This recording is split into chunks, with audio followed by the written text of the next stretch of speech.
Boa noite, estimadas irmãs, estimados irmãos de caminhada e do coração. Vamos juntos refletir sobre o que nos diz a doutrina espírita. Pedindo então permissão a Deus, nosso Pai maior, e a Jesus, nosso irmão, amigo e mestre, a Maria, mãe de Jesus, nossa mãe, e aos espíritos de luz que sempre nos acompanham neste trabalho realizado pela amada Casa Espírita Ilunária Nogueira. Hoje me coube trazer a leitura e lição do capítulo 6, o Cristo Consolador, da Instruções dos Espíritos. O tema é sobre a chegada do Espírito da Verdade, ditado por O Espírito da Verdade, Paris, 1860. Do importante texto, o item 5, que traz o seguinte: venho como antigamente entre os filhos perdidos de Israel trazer a verdade e dissipar as trevas. Escutem-me, o Espiritismo, como a minha palavra fez antigamente, veio lembrar aos incrédulos que acima deles reina a verdade imutável, que é o Deus bom, o Deus justo, que faz germinar as plantas e levanta as ondas. Revelei a doutrina divina e, como um colhedor de cereais, reuni em feixes o bem espalhado pela humanidade e disse: venham a mim todos vocês que sofrem. Entretanto, os homens ingratos desviaram-se do caminho reto e largo que conduz ao reino de meu Pai, e se perderam nos ásperos caminhos da incredulidade. Meu Pai não quer terminar com a raça humana. Ele quer que, ajudando-se uns aos outros, mortos e vivos, ou melhor, mortos segundo a carne, pois a morte não existe, socorram-se mutuamente e que se ouça clamar não mais a voz dos profetas e dos apóstolos, mas sim a voz daqueles que já desencarnaram, dizendo: orem e creiam. Pois a morte é o renascimento e a vida é a prova que foi escolhida por vocês e durante a qual as virtudes devem crescer e se desenvolver como cedro. Homens fracos que compreendem suas próprias ignorâncias. Não afastem a rocha que a bondade de Deus colocou em suas mãos para iluminar. Desculpa. Homens fracos, que compreendem sua própria ignorância, não afastem a tocha que a bondade de Deus coloca em suas mãos para iluminar o caminho e reconduzi-los como crianças perdidas aos braços do Pai. Sinto muita compaixão pela miséria em que se encontram e pela fraqueza imensa que demonstram para não estender a mão em socorro aos infelizes desgarrados, que vendo o céu caem no abismo do erro. Acreditem, amem e meditem sobre todas as coisas que são reveladas. Não misturem o joio com a boa semente e nem as mentiras ilusórias com as verdades.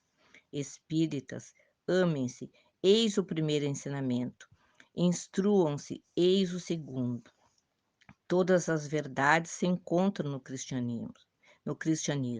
Os erros que nele encontramos são de origem humana. Do além-túmulo, que muitos acreditam vazio, vozes gritam: irmãos, a morte não existe. Jesus é o vencedor do mal. Sejam vocês os vencedores da incredulidade. Como vimos, é um texto maravilhoso e, como sempre, a nossa reflexão é necessária sobre tudo que nós estamos aprendendo. E para ilustrar um pouco a leitura de hoje, eu vou ler também um texto do livro Busca e Acharás, dos Espíritos Emmanuel e André Luiz, psicografado pelo Chico Xavier. O título é Página Estimulante. Declare-se você de alma ferida, entregue-se ao desgosto, perdendo tempo. Entretanto, se você não sofre contrariedades e desapontamentos, se não encontra opositores, se não precisa lutar para vencer obstáculos, se não tem um parente difícil que lhe ajuda o coração a curvar-se perante os outros, se não necessita servir por amor de alguém, se não carrega nenhum impedimento orgânico, se não suporta problemas em casas, se não conhece pessoas que lhe abrem caminho a provas e tentações, então você está correndo o risco de permanecer indefinidamente na retaguarda da evolução. Lembre-se, a obra-prima de escultura é arrancada ao bloco de pedra pelo artista, a golpes de buril. Igualmente, nós outros, sem o concurso da dificuldade e do sofrimento, não seremos arrebatados ao mármore dos impulsos primitivistas.